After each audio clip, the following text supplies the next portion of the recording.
Hello বন্ধুরা, আমার channel Rima Sajid 1021 তোমাদের সকলকে স্বাগত। আশা করি তোমরা সকলে খুব ভালো আছো, সুস্থ আছো, আর আমিও খুব ভালো আছি। আবার চলে এসেছি নতুন একটা ভিডিওর সাথে। তো দেখো, আজকে সকাল সকাল আমি ফুলগুলো তুলতে এসেছি। তো দেখো, আজকে গাছে অনেকটাই ফুল ফুটেছে, আর অন্যদিন যদি ওর থেকে বেশি ফুল ফোটে। তো দেখো, আজকের ওয়েদারটা এত সুন্দর, সকাল সকাল এত ঝলমলে রোদ বেরিয়েছে যে খুবই ভালো লাগছিল। তারপর দেখো, এই ফুলটার নাম আমি জানি না, কিন্তু অনেকটা কাঠগোলাপের মতো দেখতে, আর এই ফুলটা আমার খুব পছন্দের। তারপর দেখো, ফুল তুলসী পাতা তুলে আমি মন্দিরে রেখে নিচে চলে এসেছি। নিচে এসে দেখি উচ্ছে ভাজা হচ্ছে। তো কে কে উচ্ছে ভাজা খেতে পছন্দ করো অবশ্যই কমেন্ট করে জানিও। আর এদিকে আমি ঝিঙে কাটছিলাম। আর ঝিঙে আলুর তরকারি খেতে কার কার ভালো লাগে? আমার তো একদম ভালো লাগে না। আমার ঝিঙে পোস্তটা ভালো লাগে, কিন্তু ঝিঙে আলুর তরকারি একদম ভালো লাগে না। তারপর রুমে এলাম ড্রেসিং টেবিলটা গোছানোর জন্য। অনেকদিন দেখছিলাম যে ড্রেসিং টেবিলটায় ধুলো পড়ে আছে, তাই জন্য ভাবলাম আজকে ড্রেসিং টেবিলটা ভালো করে পরিষ্কার করে নিই। তো দেখো, আস্তে আস্তে জিনিসপত্রগুলো সব মুছে মুছে আমি ড্রেসিং টেবিলটা গুছিয়ে নিচ্ছিলাম। অনেকেই কমেন্ট করেছে যে দিদি, তোমার ড্রেসিং টেবিলটা খুব সুন্দর। আমার ড্রেসিং টেবিলটা আমার খুব পছন্দের। আমি যেদিন এই শকুন্তলা ড্রেসিং টেবিলটা দেখেছিলাম আমার খুব পছন্দ হয়েছিল, আর বাড়ি এসে বাবাকে বলেছিলাম যে আমাকে এরকম একটা ড্রেসিং টেবিল কিনে দিতে। তো তারপরে বাবা আমাদের জন্য এই ড্রেসিং টেবিলটা নিয়ে এসেছিল। আমাদের ড্রেসিং টেবিলটা বাড়িতেই পালিশ করা হয়েছে, আর এই জন্য খুবই চকচক করে। আর আমার এই খাটটাও বাড়িতে বানানো, ওই জন্য বেশি একটা ডিজাইন নেই, কিন্তু খাটটা আমার খুবই ভালো লাগে, কারণ এই খাটটাই আগে আমরা 3 বোনে ঘুমাতাম। আর এখন উপরে যেহেতু 2টো রুম হয়েছে, ওই জন্য দিদি ওখানে থাকে আর আমি এখানে একা থাকি। তো এটা হলো আমার রুম। তো দেখো, এই জন্য আমি আমার রুমটাকে খুবই সেট করে রাখি, সব সময় গুছিয়ে রাখি। যেহেতু আমি কদিন শ্বশুরবাড়িতে ছিলাম, তাই এই ঘরে কেউ থাকতো না, আর এই ঘরটা আমি যেভাবে রেখে গেছিলাম সেইভাবেই ছিল। তাই জন্য আমি যেহেতু উলট পালট করে রেখে গেছিলাম, তাই সব কিছু ওলট পালট হয়েছিল।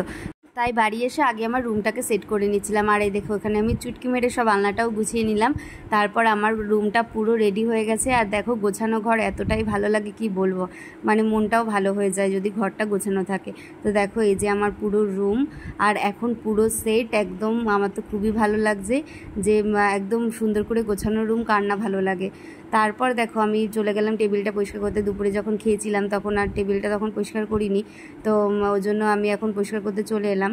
তো তারপর দেখো, আমি এখানে বাসনগুলো মাজতে চলে যাব, তার আগে টেবিলটা মুছে নেব। তাই টেবিলটা মুছতে চলে এলাম। টেবিলটা মোছার পর এখন বাসনপত্র ধুতে হবে। তো বাসনপত্র ধোয়ার পর আমরা একটু বাড়ির পেছনের দিকে যাব। তো কেন যাব সেটা দেখতে থাকো।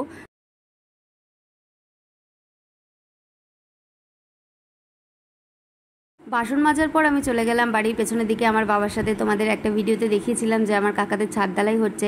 তো দেখো, এখানে ছাদ ঢালাই হয়ে গেছে, এখন জল জমতে দিয়েছে। আর এদিকে কাকাদের কাছে অনেক কাঁঠাল হয়েছিল, তাই আমি আর বাবা চলে এলাম কাঁঠালগুলো পাড়তে। তো আজকে আমরা এখানে একটা কাঁঠালই পেরে নিয়েছি। তো দেখো, ভালোই বড় হয়েছে, আর গাছে কিন্তু প্রচুর কাঁঠাল হয়েছে। আর ওই যে বাড়িটা দেখতে পাচ্ছ, এটা হলো আমাদের বাড়ি।